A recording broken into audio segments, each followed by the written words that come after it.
Hello and welcome to our panel discussion, the new roadmap to association programmes from sourcing to execution. I'm Claire Forestier, I'm your host today. This session is part of the GCB German Convention Bureau's summer campaign, Germany, the Heart of Future Events. Now, the GCB created this campaign for event organisers who are still obviously not able to travel internationally, but who need a space to connect or reconnect rather with the destination, which is Germany. Now, the heart of the campaign is the virtual marketplace, featuring almost 70 German partners in a 4-month virtual exhibition. And the Education Weeks represent another central component of the campaign. This session is going to be recorded today and it'll be made available in the library in the virtual venue. Now, in today's session, we're going to be looking at international association events through the eyes of some American planners. And we're going to be talking about the new criteria now for sourcing, local support, changes and challenges in membership, attendee engagement, that special thing, and how suppliers can help associations in their recovery efforts. So I'm going to introduce you to the panel in just a moment, but before that, we've got a poll for you guys to do at home, which should be coming up on your screens very soon. And whilst it does, yeah, so are hybrid events here to stay? Yes, this is the new normal. Or for a while, then we're going to lose virtual at some point, or no, we're not thinking about a virtual audience anymore. So you guys fill that in and let us know what you think. And whilst you're doing that, I will introduce you to our wonderful panel today. So first of all, we have Lou Chamet, who's the Executive Director and CEO of the Psychonomic Society. And these guys represent over 5,500 cognitive psychologists around the world. The society runs meetings and workshops, publishes 7 highly regarded journals and confers awards for outstanding contributions in the field of cognitive psychology. So welcome, Lou.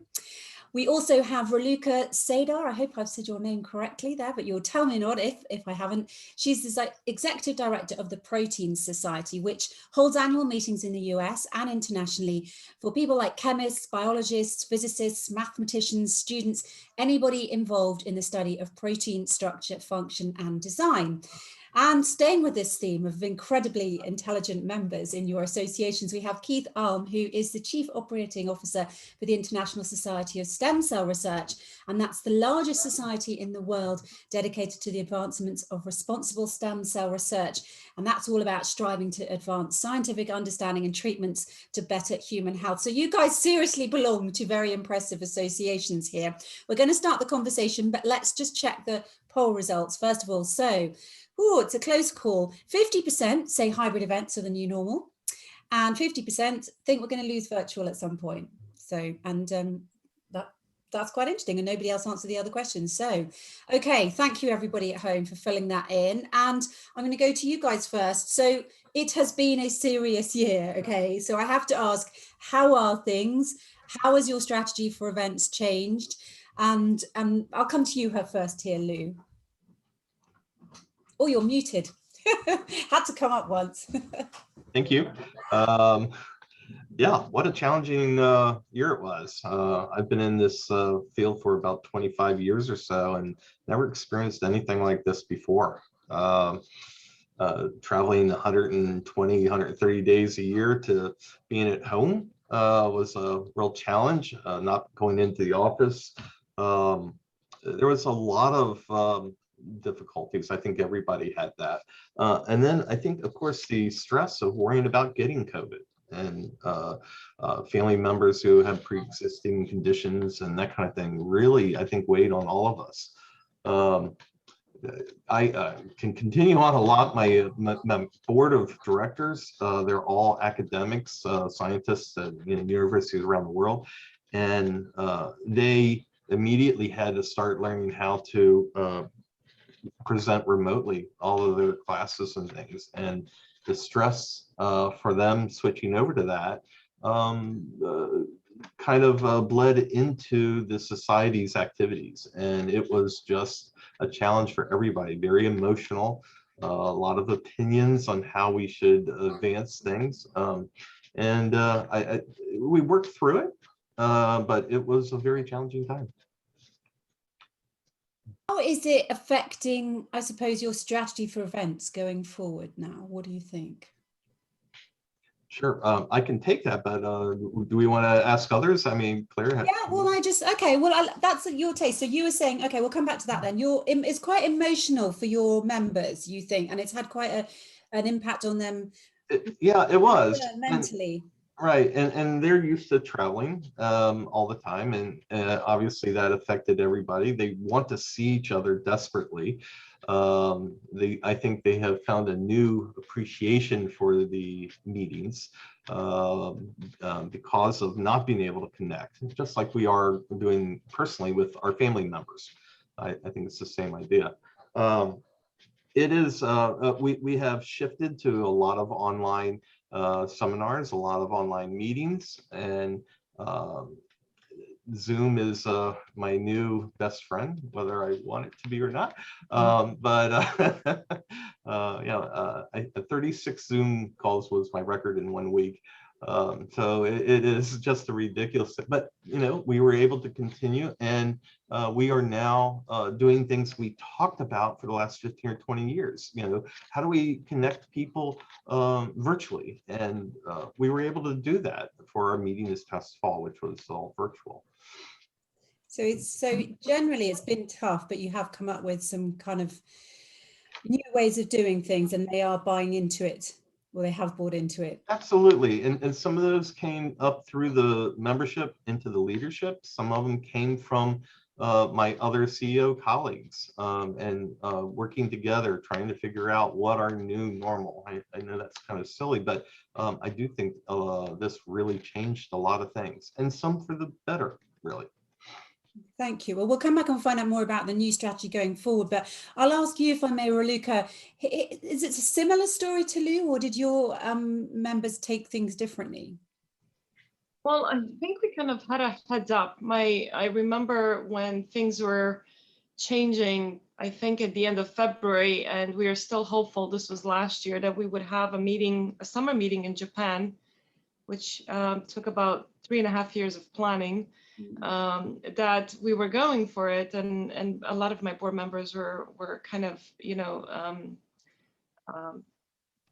they knew that something big would happen, or that would, you know, stop us in our tracks, and it sure did. I think for us, we have jumped on the virtual resources, and we actually found them very resourceful.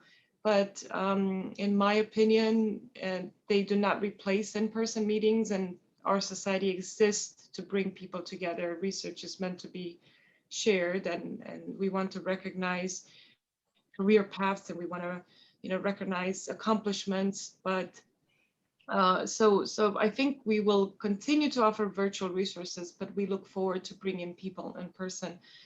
The other reality that we had to deal with is that a lot of research stopped. And when you plan meetings and, you know, anything from abstracts to a Nobel laureate speaking, you know, it makes things a little tough. So I think the damage goes beyond just not being able to come together. It really, some people lost a year or more of the very work that they, you know, that they were dedicated to. So because they couldn't physically go and do it. That's what you're meaning. Because their labs were closed. That's right. Yeah, and that's interesting. Yeah, that's the impact long beyond the meetings and getting together. Okay, that's interesting. Thank you. So with you, Keith, how have things been?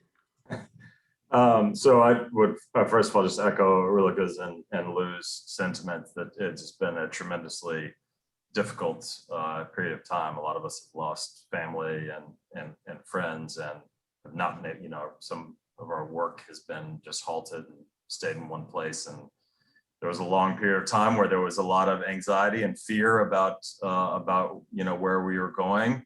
I will say, kind of on a more positive note, that one of the things that's been most remarkable to me is how our members and our staff have really relied to make sure that we continue to fulfill our mission during this period of time. And as Lou said, you know, some of the stuff that we're doing now are things that we had talked about doing for a long time. And so in a lot of ways, this was kind of a forcing moment that said, you know what, we've been complaining about our technology for a long time. now we've got to fix it. This is the time to do that. You know, we felt like we could engage more members by doing more with video and more virtually. Now is our time to try to figure that out. So, you know, I think when you're in these crisis periods, there's a part of it that you feel like, okay, well, let's try something new. Let's try something different. Let's take some calculated risks and throw caution to the wind. And I think that we're going to emerge from this as a much stronger society because of it. But it's been tough. I think, you know, if I have to kind of summarize the phases, I'd say, you know, the beginning of 2020, mid 2020 was all about kind of defense, cutting costs, you know, unfortunately evaluating, you know, our level of staffing. You know, when we got into later in 2020, it was more of an offensive approach. Okay, we've got our feet underneath us now. We're going to be okay. Financially, we can still deliver on our mission. We can still bring people together. And so I think now we're kind of in this a very exciting period of saying, okay, so we've gone through this defensive and offensive approach. Now we're in this approach where we have to think really progressive about where we're going and what we're gonna be doing. So I think from that standpoint, it's you know, I think that's the silver lining in all of this. Good. It sounds very sporting, that analogy as well. Defensive, offensive, progressive. I'm myself using a lot of sports analogies. There's nothing wrong with it. There's nothing wrong with it. Okay, then. So how is that changing your strategy then? You're talking about then going forward progressively. How are you going to do things differently now? I mean, obviously we've tried a bit of everything, haven't we? And we don't know if we're going to necessarily be getting back in the room straight away. Do you have plans for that, any of you? Maybe I'll ask you, Raluca, because obviously Japan didn't happen. Huge, big deal for you guys. And you did something virtually instead, didn't you? Well, it's happening next week, but it's almost here. And that's interesting. It's an interesting experience. I find the planning for it to be, well, there are a lot of unknowns. So all of a sudden there's skill sets needed that we don't have, and new vendors that you have to begin work with. The meeting itself, I think it's the worst timing for us because people are starting to enjoy a little bit of freedom, maybe a little bit of peace of mind, depending where you are. And they're very, very tired of virtual meetings, but we are hoping that, well, we are absolutely certain we're giving 6 days of programming, which we would not be able to do in person. So, and we're seeing a lot of international registrations, which we're very grateful for. So I think impact-wise, it will be great. And there was no option of not doing something, but again, we've already started planning for our meeting, which will be in San Francisco next summer. And we are full force ahead in person, probably most likely accompanied by virtual or hybrid. But we are hopeful that we can deliver a safe meeting in person, 12 months from now. So this one is virtual 100%. The next one you think will be in person, but you're going to have a hybrid element to it. I think so. I think if the hybrid benefits are, everybody has already said, and I think it's common sense that you can reach more people. It's less expensive for them. But again, for us, it has to begin with offering in person for those who are comfortable, for those who are looking forward to that. I don't think it's non-negotiable, in my opinion, that we get back to, again, having people. But I do think it's going to look very different because I don't know, even smaller meetings that we tried out, we get a lot of feedback, whatever you do, don't put me in a conference room without windows, right? So I don't think it's going to be the same. And I think that influences the property and the location much more than in the past. We've had, I think you're going there. I think that's what a lot of people want to hear. What happens? How do you look for a new venue?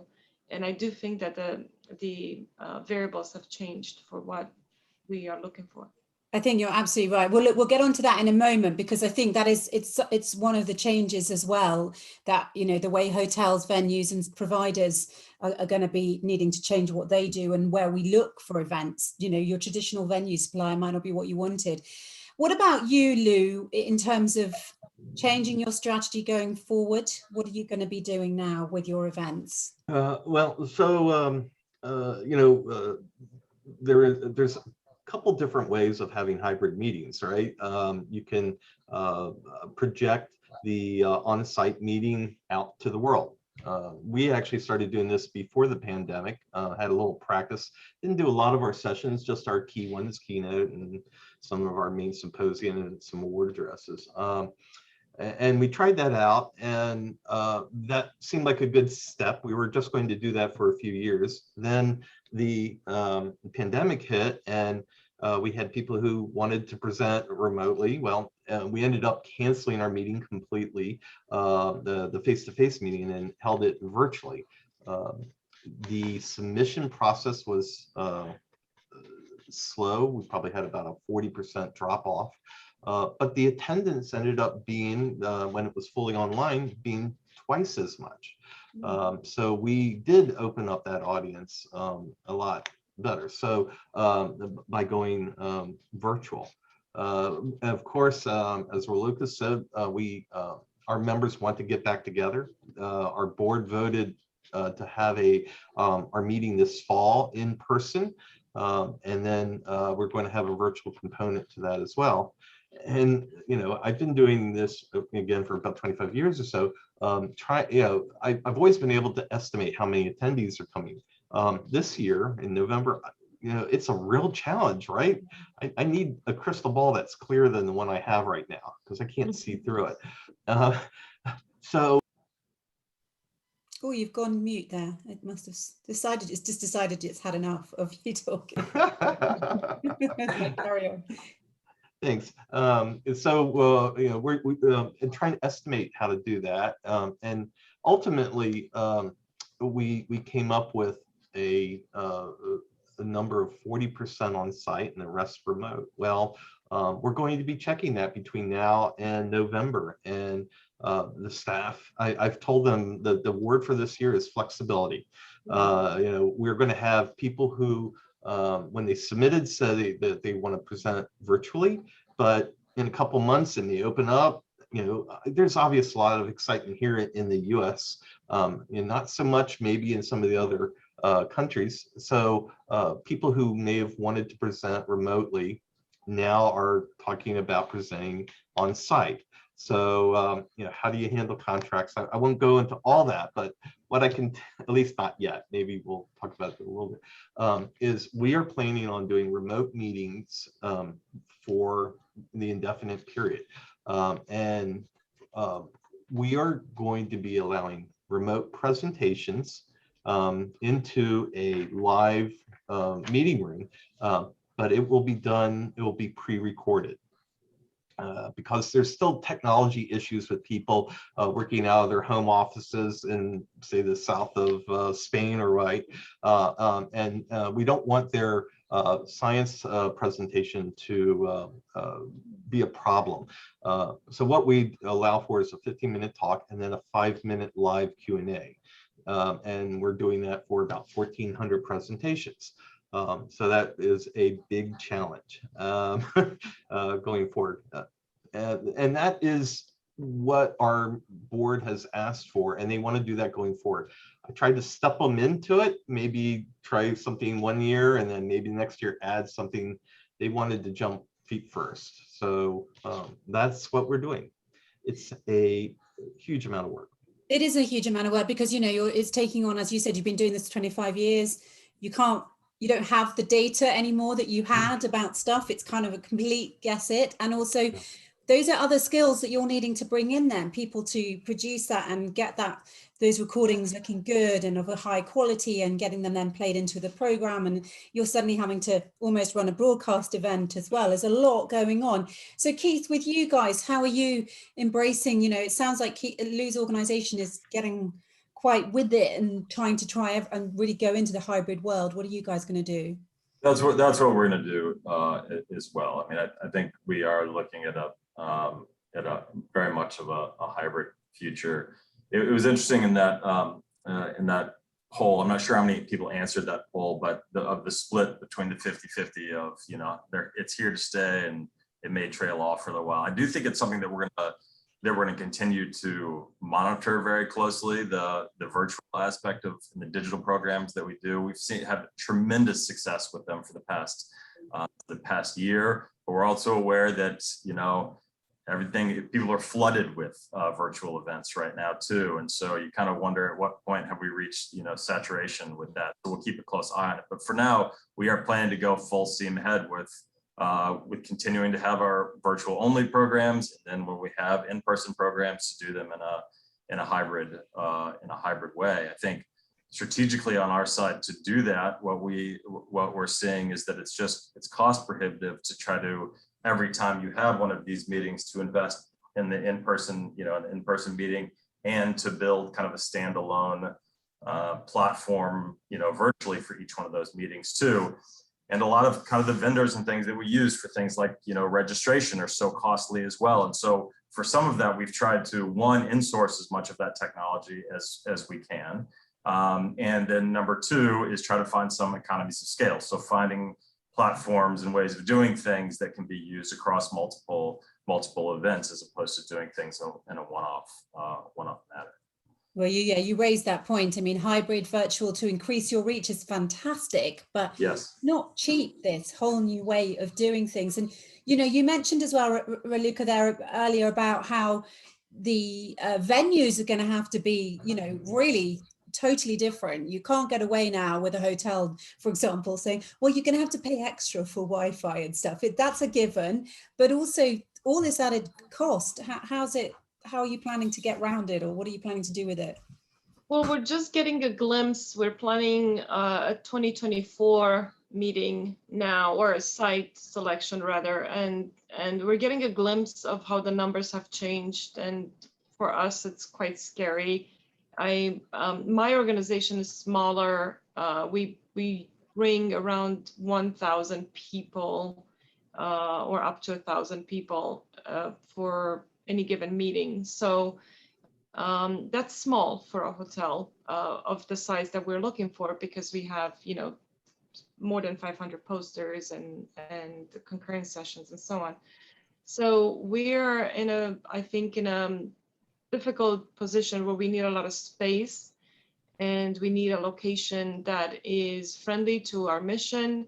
But again, we also bring a lot of students, so we can't, we wouldn't hold a meeting somewhere where it's more than $300 a night. So again, that makes it difficult. But what I am seeing is that whereas in the past we had, 10 locations to begin with and narrowing it down to our favorite, some of the properties are not even responding to our RFP because they are, again, this dynamic about space, cost, and how much business do we bring to them has changed tremendously, but for the hotels. And then again, we're seeing just higher costs, the variables that we need. And, internet is not a given. I've seen properties charge $70,000. I've seen properties throwing it for free, which is, very happy day for me but I don't think that's going to happen. I think it's the opposite, and I understand where they're coming from. And I think it's going to change the business model for a lot of small organizations like ours that, again, are we exist to bring researchers together. Okay, thank you. You just, again, raised even more issues there. It's like, which we'll talk about in a minute, about the negotiation power that you have with the venues. What are you finding, Keith, when you are looking forward to how you're going to, to the future events, the hybrid events, this mixture? How's it going to work for you financially? What changes are you going to have to make? How's the strategy going to have to be different? Well, as Raluca said, I think it's scary, right? Because as Lou said, we've kind of lost our roadmap here. With the digital events and virtual events, what we've seen our revenue go down about 50%, but we've also seen our costs go down about 50%. So it's actually pretty sustainable. But then when you add in the on-site expenses, it's hard to know what that attendance is going to be like. So what amount of costs you're going to be able to bear. I think one of the things that we're going to have to that we're looking through now is just trying to figure out kind of our sponsorship and exhibitor and advertising revenue. I think that there is some really exciting stuff that you can do both in the virtual world and in the in-person, and how you merge those two things that come together, that I think will help. The big unknown for us is just what registration is going to be like. And with, we have such an international audience, and everyone is dealing with different situations travel wise. And so it's just very difficult to predict that. So I'd say what we're doing is trying to be as conservative, as bold as possible on the technology and virtual end, and as conservative as possible on the in-person. And one of the big unknowns for us, aside from attendance, is also this connection between the in-person and the virtual events. And I remember in 2019 doing an analysis of what was driving our expenses and costs for meetings. And one of the biggest items for us was audiovisual. And those prices seem to be on the upward trajectory. And so those prices continue to be like they are now for trying to stream content from the video, from the conference center or the hotel. It's going to be a real backbreaker for us. So that's one of the other unknowns. And maybe we'll talk about that a little bit in terms of what the suppliers can do to kind of help us through these times. I think that might be one of them, but those are the big unknowns for us. So all we can do now is kind of control what we can control, which is the technology part of it, and try to be very conservative in our budgeting. Okay, thank you. So Lou, talk me through it then, while you're trying to decide for your next event then, based on what the guys have said, how can you do that? You want to get all the amazing, gorgeous technology. You want it to be fabulous for everybody. You still don't know what they're doing. You can't pin them down and say, tell me what you're doing, because then I can make my budgetary decisions. How are you doing this without having a nervous breakdown? Yeah, well, I speak to a lot of other CEOs to get an idea. It's been challenging. That's what I've spent the last couple months doing. We were able to, actually, the hotel that we were booked for this November came to us back in February and said, would you all be okay if we kicked you out and let you out of your contract completely? And I said yes, because I was, these were based on room blocks, that I booked 5-6 years ago, and I had no idea if I was even going to have a face-to-face meeting. So I did that, but then my board, after a little while and seeing how the vaccine rates in the US were going and in other areas, decided that they wanted to hold a meeting in person. So I did have to go to RFP, and we're doing this about 10 months or so before the meeting. And we sent it out about 15 or so properties, and what we said up front, what we needed. Our room blocks were, 40% of what they had been in past years. Our food and beverage minimums were a fourth of what we had done. But I also needed a huge amount of meeting space, and I needed scalability in the guest rooms. So while I may only be booking 200 up front, I want to make sure if things change that I can scale this property up to 1,000, which is kind of where I'm at in typical years if everybody comes back. My guess is we'll be someplace in between, but how do you really know that, right? So what I did was we put all those kind of requests in the RFP. Of course, we talked about pandemic and what would happen if the third, fourth, fifth wave came through and shut down travel and how we'd be responsible. And out of all that, we ended up basically with 2 properties that was willing to play ball with us. And we had others that talked about it, but they didn't actually put anything in writing. So there was one big hotel chain that there was no way we could even do business with. They were as firm because I guess they lost a lot of money over the last year too, and they needed to make as much money off of every, I think, client coming through the door. So we basically, after a little while, realized that it was a corporate decision, not necessarily a property decision. So we moved on. The back and forth, though, was real challenging. And we were lucky. Our salesperson had just come back from a 8-month layoff and she was very excited about booking business. So I think it's a matter of finding properties that are hungry. And I know the value of our organization, at least I did, and I've been anticipating somewhere between 25 and 40% of that as current value. And those are maybe very conservative, but I can't be stuck with attrition clauses, attrition on food and beverage or on hotels, just way too much. So I have a great contract for November, and the property knows that we can, that we want to bring more people in, and we're going to push hard to do that. But the AV portion has doubled. AV between the virtual meeting software platform, and then we would only, I told you, we live streamed out.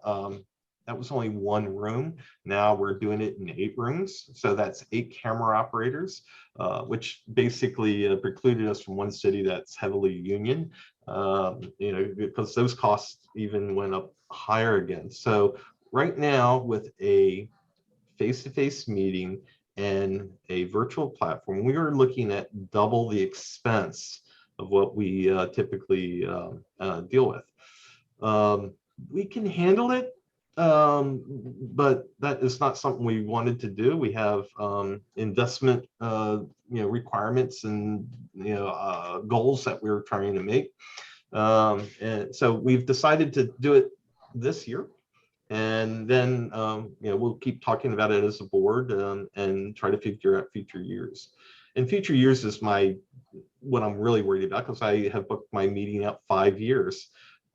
So I have contracts for performance, which I hope builds back up, but I don't think it will, at least not as fast as I'd like it to. With those points you raise there, because obviously things are doubled, you still don't know what it's going to be like, but potentially you're reaching a lot more people. Mm-hmm. But depending on your organization, for some organizations and for private companies and what have you, it's like, well, this is great, because then we'll just have more people that we can sell our stuff to or do our stuff with. Whereas in yours, very specific niche organizations like you guys, when, it's not like there are millions of stem cell scientists out there that just haven't joined your society yet that are going to join necessarily, or the protein society, is it? If I said that to you, Raluca, you're doubling your cost. Are you going to recoup that? Yeah, those are great questions. I'm sorry, go ahead, please. No, Lou, I'm learning from you, so please keep going. Yeah, either of you, yeah. We are not going to increase our senior scientist base. We pretty much had that. What we're seeing from the virtual component is that we're getting lots of graduate students from around the world who couldn't afford to fly in, and that kind of thing. And that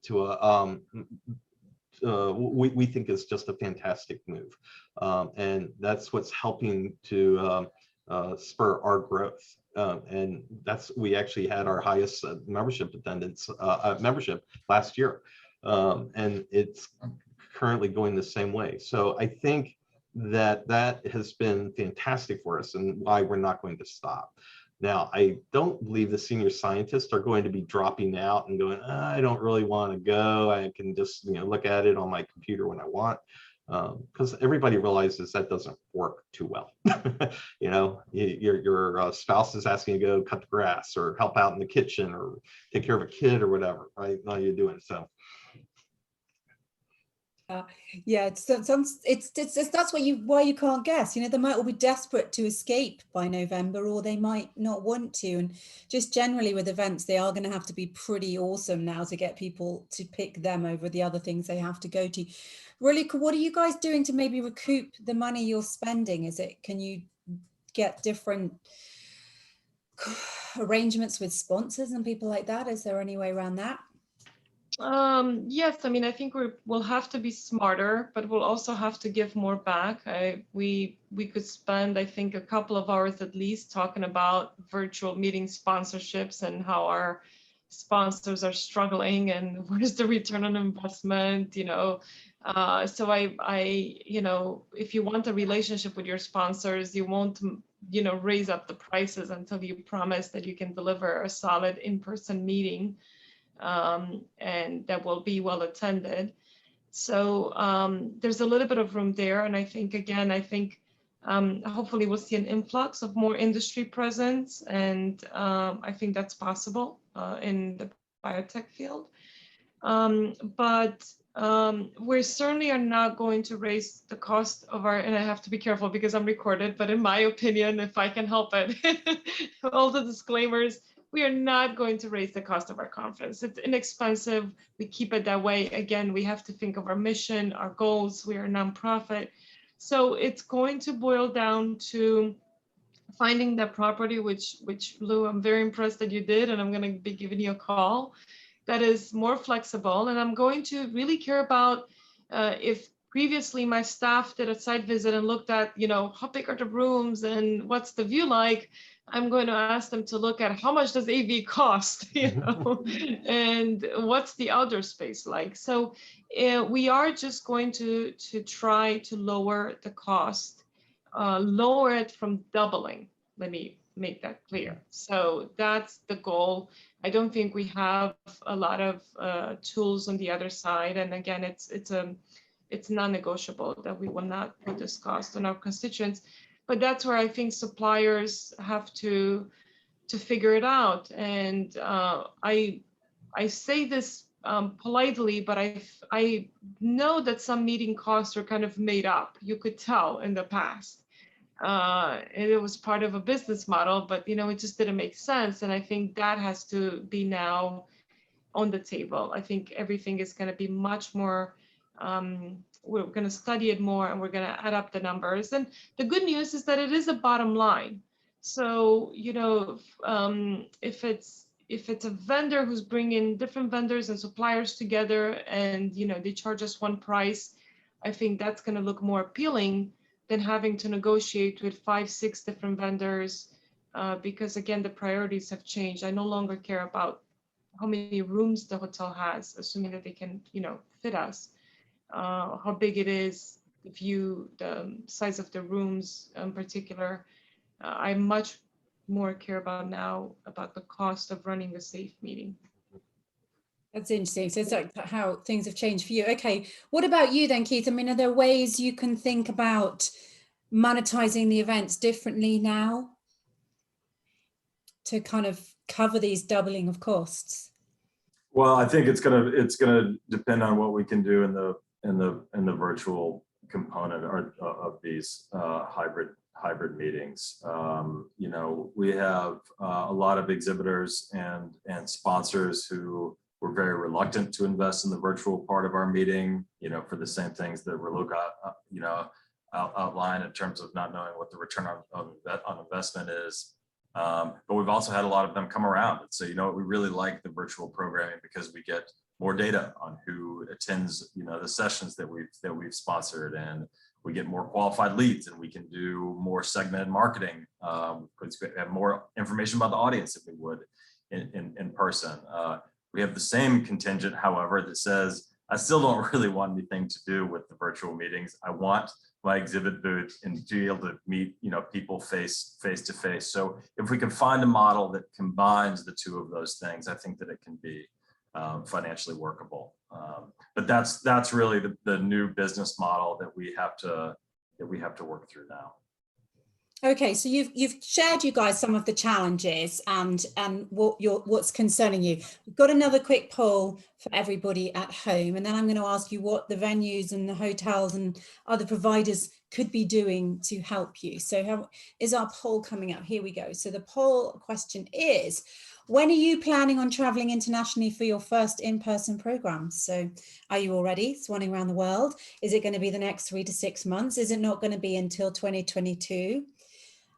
Let us know, and we'll come back and find that one out in a minute. So tell me then, guys, here, Keith, what should the venues, or how should the venues, the hotels, all your other providers prepare for these new requirements? How much negotiation power do you have? What can they do to help you?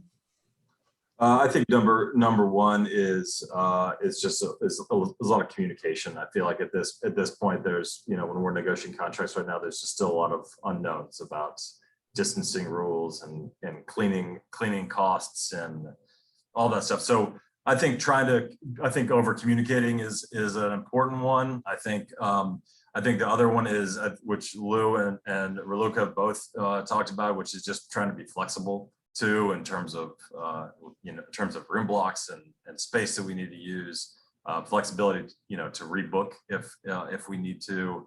I think those two things, and then the third component is this AV situation and streaming costs, which is elephant in the room for us right now. So flexibility, communication, and AV is the key for you. Do you agree, Lou, or is there something missing that you'd like to? No, I do agree. I was able to get free AV in my hotel this year. It was offered, and I was shocked because we have not had AV, the Wi-Fi in our annual meetings. We can't afford the 50, 70,000 or whatever.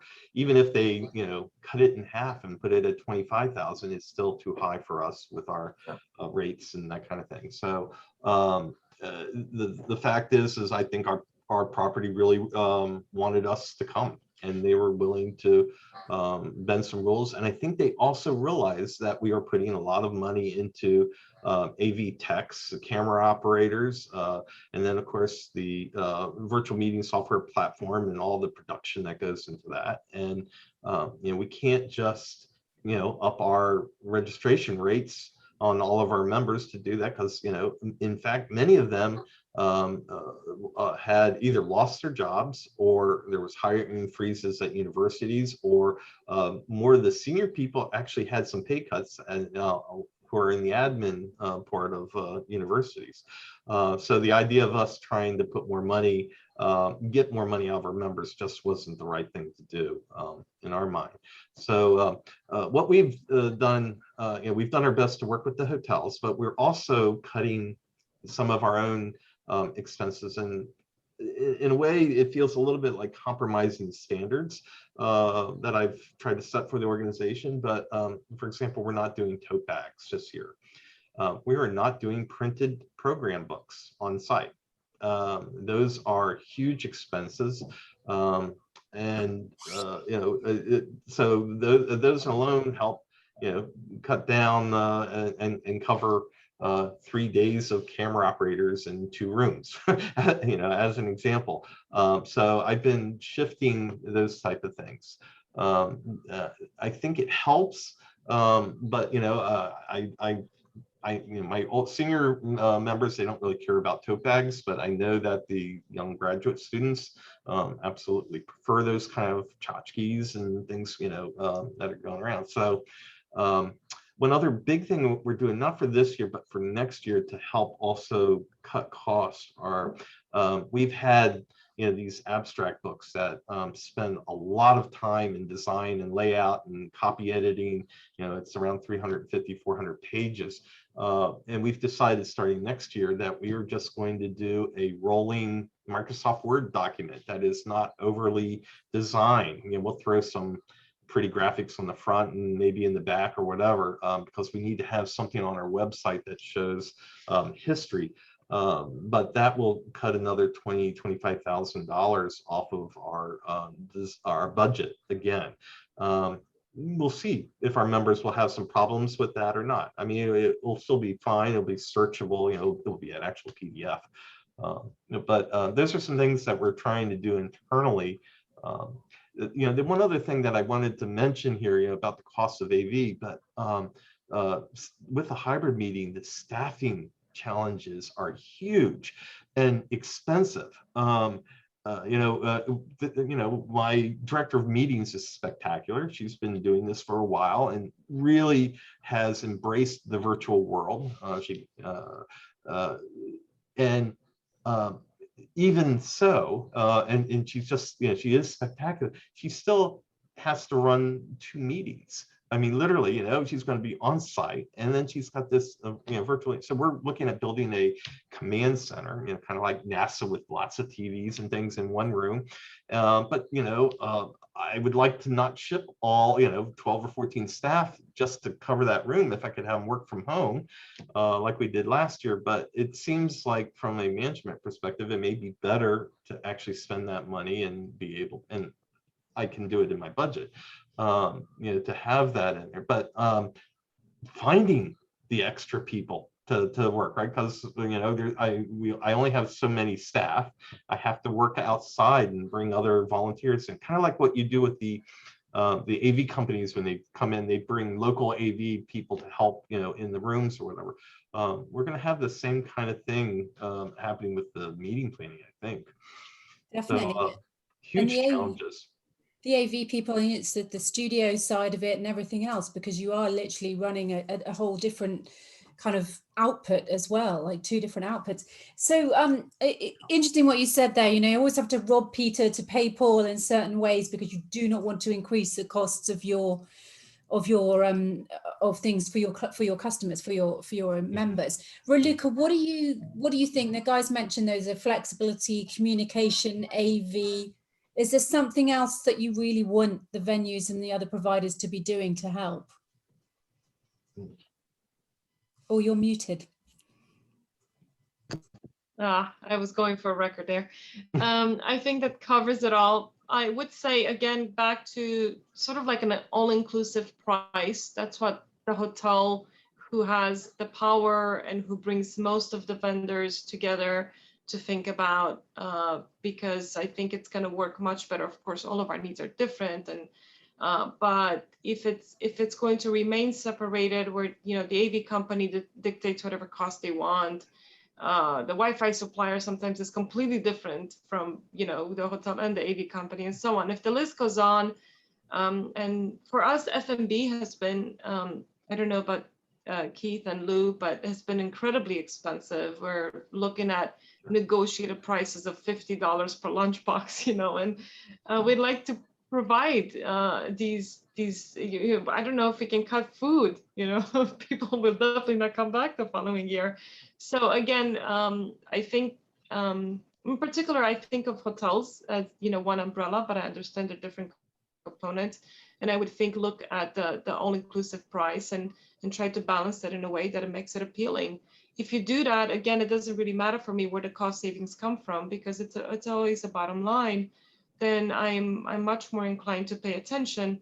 But if any one of those is abnormally high, then I'm going to look for something else. And I think we can find, especially for us, we're flexible, and we will find a property. But the other thing that hasn't come up, but I would say we would like to develop a long-term relationship with our hotel. I don't know about you, Lou and Keith, but moving around from site to site every year is incredibly painful. You take 2 steps back, have to start all over again, different space, different people, different personalities, different costs. So look, I would also recommend that suppliers look into the long-term opportunity. A lot of the AV companies have presences all over the United States. So we sometimes run into the same company.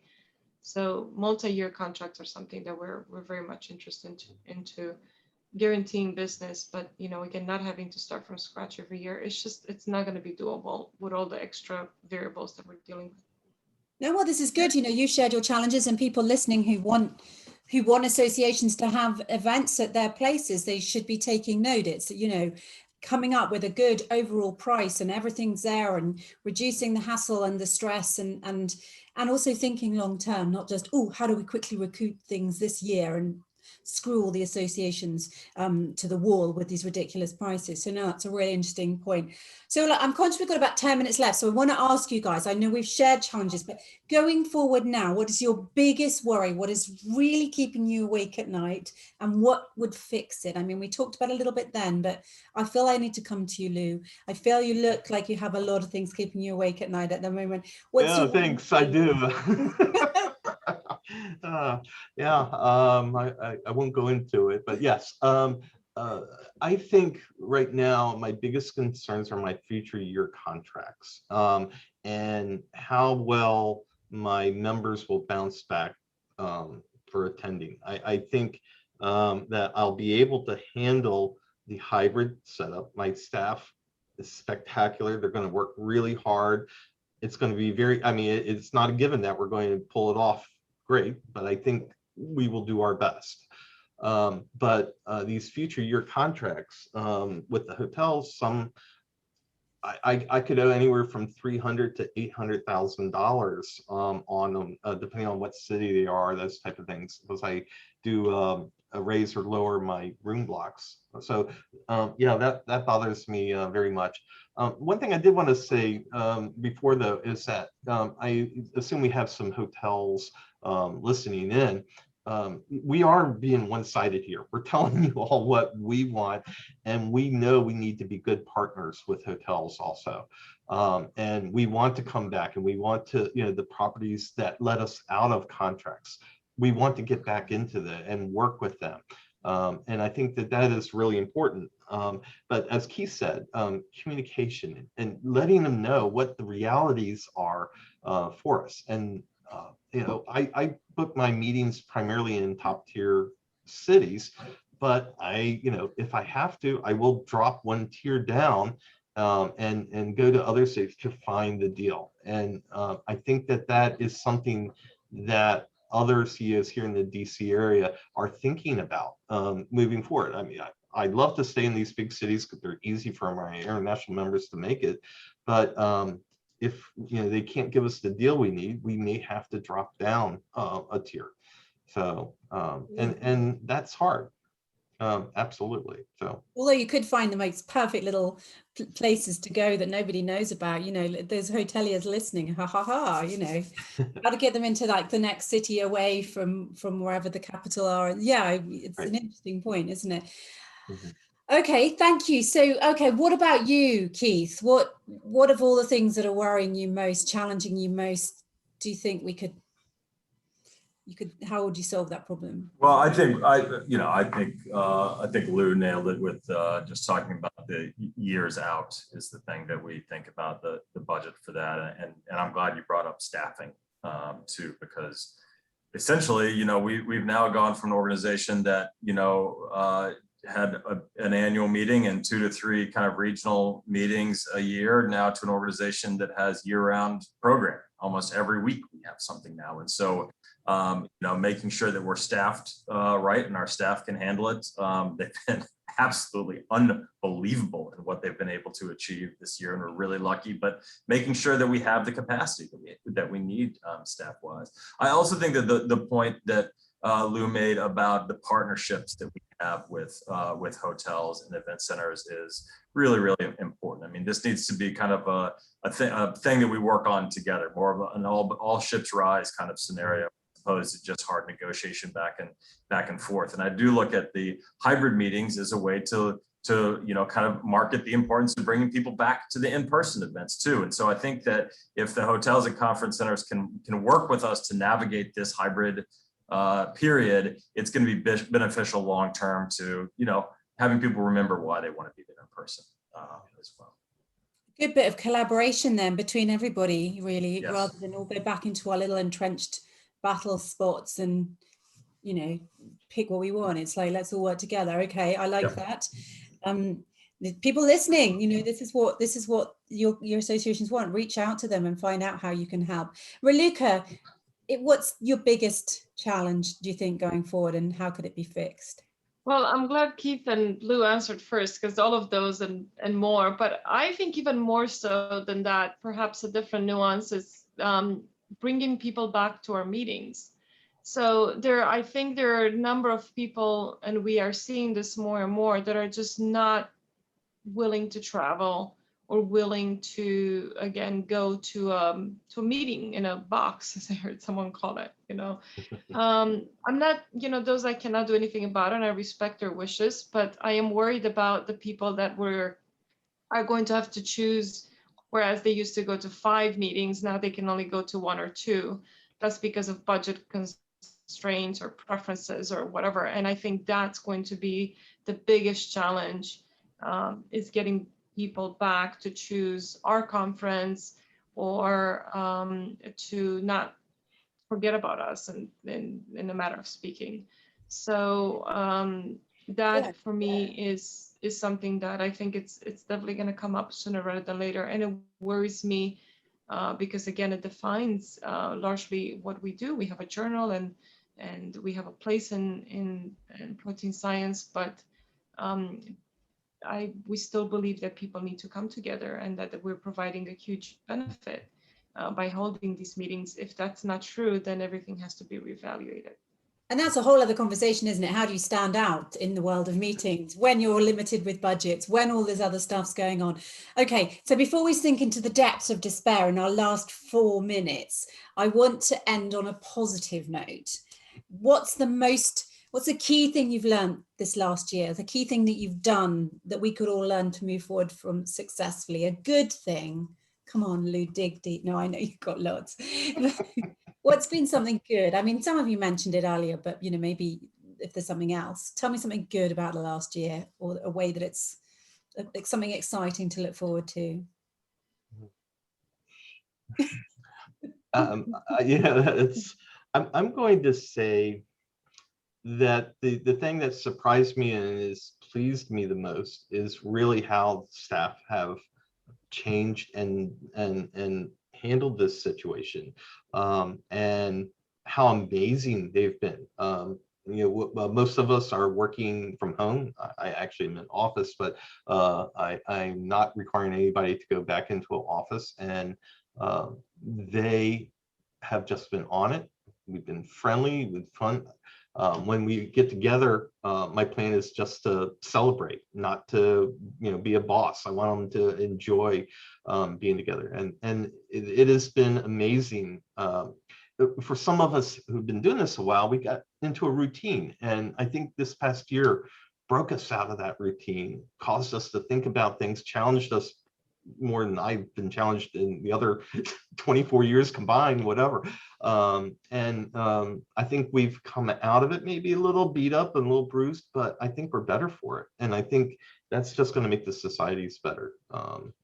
Definitely. I think it's a proof, isn't it, that people in events are awesome generally. I mean, they've all pulled themselves together. Okay, 30 seconds from you, Keith, on the best bit of the year, or the good bits of the year of what's happening. Yeah, number one is that we've accomplished things that we didn't know we could accomplish before.